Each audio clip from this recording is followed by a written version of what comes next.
It's like when we perform, people, get a thrill out of listening to Daydream Believer, I'm a Believer, Last Train to Clarksville, Pleasant Valley Sunday, Little Bit Me, Gallery, and I Want sure. Free, and Valerie, and we do all those tunes all the time. Why do I do them? Because, Tony Bennett wishes he had about 10 of those instead of I Left My Heart in San Francisco. Sure. We actually remember the voice, and, wherever I go, people say, do you know who you are? And I go, yeah, it's fine, I believe Michael Jackson could have gone to the supermarket as long as he didn't go on a Friday night at 6:30.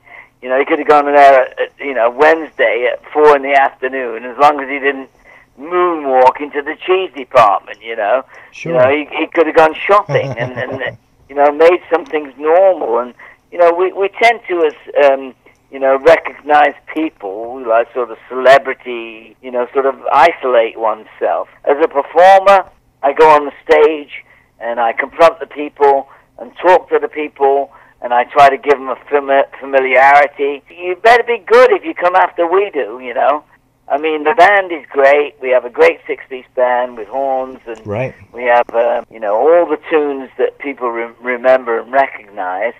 And so, half the battle is won there. And an audience doesn't actually come to the show to criticize an artist.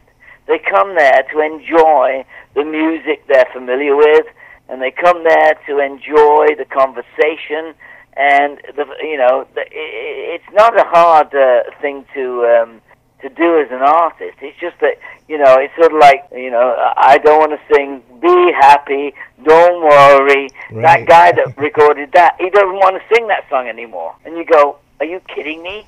That's the only thing we recognize about your music, mate.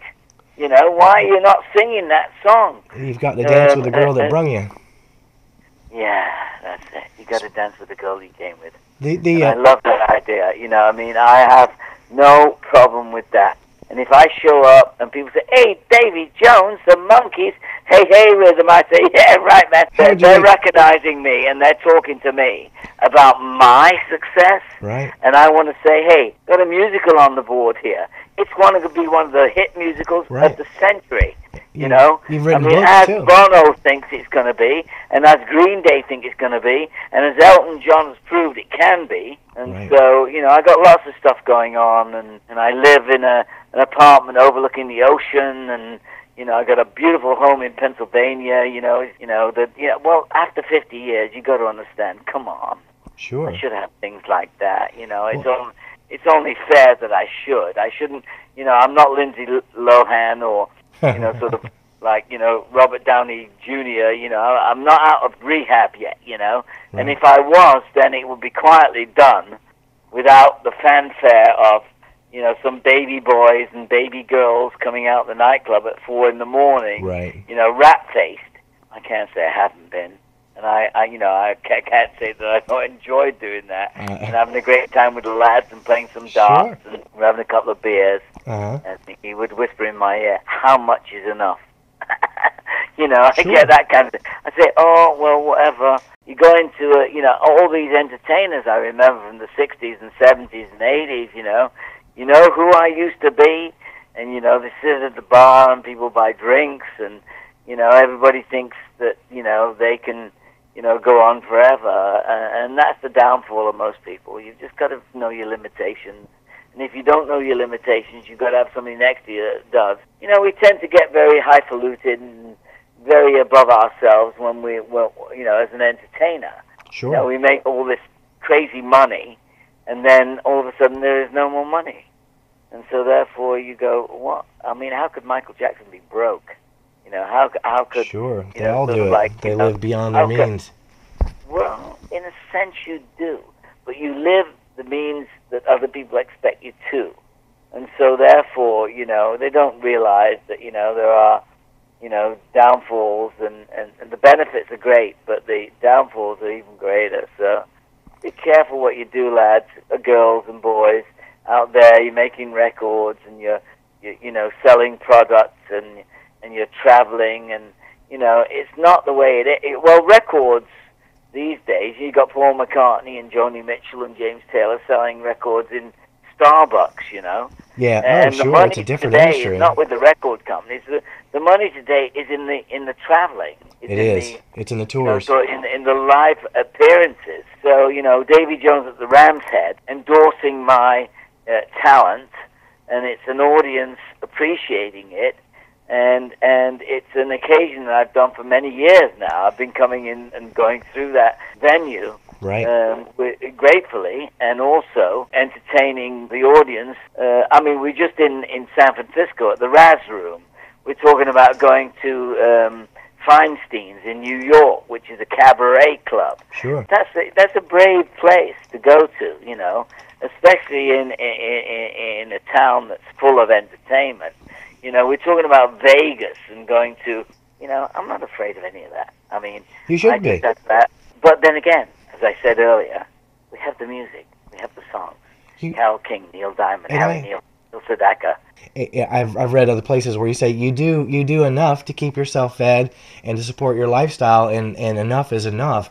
And you've resisted these big money offers for the Monkees reunions, and I actually have a lot of respect for that. I would much rather see you solo, having a good time, being true to the music, than see the four of you up there and have it be obvious that you're not getting along and there's no fun in it, but there's big money behind it.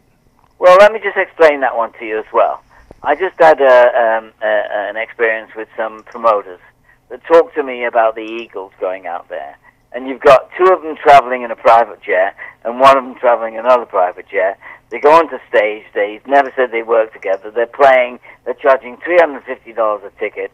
And if one takes off before the other gets a little angry, okay? Now, I've said I'd never work with the Monkees again. But I talked to Mickey and Peter the other day, you know, quite sensibly as adults. Sure. And then there was an offer from some people saying, we would like you to take you to England, perform here, perform there. I get letters all the time. I get emails. You can't even believe how much time we spend, you know, with emails and with fan mail and all the rest of the stuff.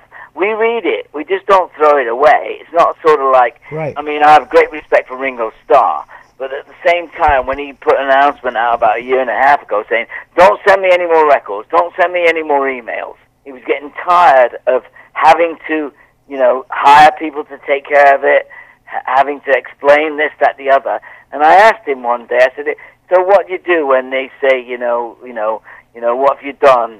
You know, send me a, you know, sort of a breakdown of your career. And he says, if they don't know who I am by now, they'll never know, you know. Right. So, I mean, so all I want to do is, you know, I want to perform, I want to entertain as long as I can.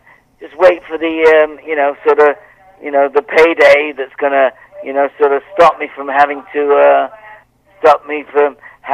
you know, sort of make up my own ideas. I love entertaining. I look forward to that intimate situation so people can see me up front and see me, you know, in face instead of having to, you know, read about what I've done or what you know.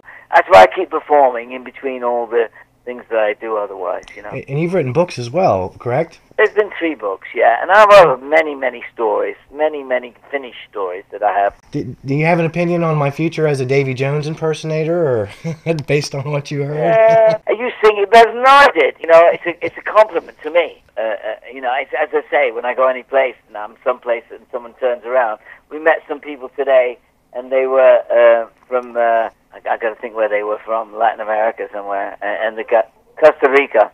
Okay. And he met me. We were over at the beach, and he says, "You're Davy Jones."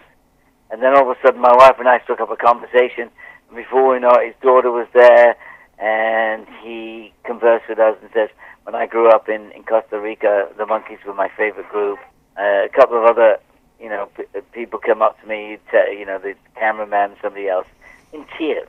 I never thought I'd meet you. I never thought I'd see you. You know, those kinds of things you don't think about at the time. I mean, I certainly grew up with the Monkees. We're near Ocean City. I don't know if you're familiar with the racetrack Ocean Downs, but we're out that way. Oh, yeah. And the Chincoteague Pony is where our radio station is. When I do deck bars in the area, I would whip out like Last Train to Clarksville and just crush with it, because so many people related to that song, and it was something people just don't play. Yeah, you know, Last Train to Clarksville was a song that was 6 weeks before the Monkees came on. It was a #1 record. Right. And so what came first, the chicken or the egg? But, you know, the Monkees, as I say, touched a lot of people, and a lot of people have happy memories from that. And not everybody can claim that side of life, Sure. And I'm very grateful for what happened with me. I'm very grateful for what happened, with my career, and there's more to come. And you're in your 60s, and you're a good-looking man, and you've got a beautiful wife, and there's a lot to hate about you, Davy. I'm jealous. No. It's all, as soon as the curtain comes down, that's the little guy I become. But, on stage, it's a whole different story. Enjoy it so much. It's nice to see that you're out there, you're having fun, you're hilarious on stage. And it's just nice to see that you don't take yourself so seriously. You're able to have fun with it. Yeah, we do it, and I'm looking forward to it. Looking for the Ram's Head's going to be a great night, and hopefully we'll get a good crowd, and people enjoy what we do. I'm gonna get killed if I let you go without telling you that my sister Corrine and my cousin Roberta just grew up absolutely in love with you. So they just wanted me to tell you hello. Well, give them my love. I've got 3 sisters of my own, 4 daughters, 3 grandchildren. I give my love to your sisters, and luckily we'll get a nice full crowd at the Ram's Head, and hopefully I'll get to meet you and shake your hand and say hi. Okay, well, look forward to the show. Look forward to meeting the people once again, and God bless America. That's all I can say. All right, well, thank you very much, Davy Jones. It's been an awesome honor talking to you. Thank you so much to you, too, and I'm sorry if we were late for you, but That's okay. had some personal things we had to take care of.